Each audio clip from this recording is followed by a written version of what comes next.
Sınıfının en iyilerinden Arçelik çamaşır makinesi, modern tasarımıyla banyonuza şıklık katarken müthiş özellikleriyle de hayatınızı kolaylaştıracak. Gelin çamaşır makinemizi yakından inceleyelim. Makinemiz üstün özelliklerinin yanı sıra tasarruflu da. Enerji standartlarındaki en yüksek seviye olan A Triple Plus enerji sınıfında %10 daha az enerji tüketiyor. Büyük bir aileniz var ve sizi her seferinde dağ gibi birikmiş çamaşırlar mı bekliyor?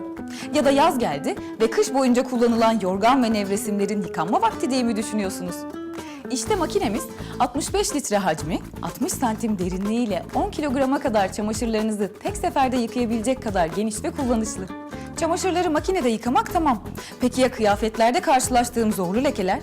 24 farklı tipte leke için özelleştirilmiş leke programından ihtiyacınız olanı seçerek makinenizin o leke üzerinde çalışmasını sağlayabilirsiniz.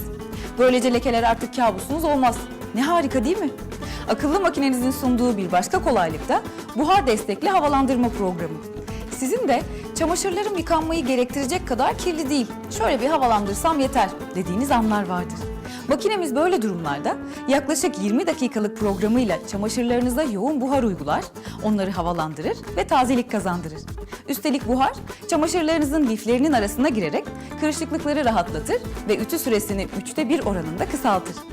Makinenizin sıkça çalışmasından dolayı çabuk eskiyeceğini düşünmeye başlayabilirsiniz. Hiç kaygılanmayın.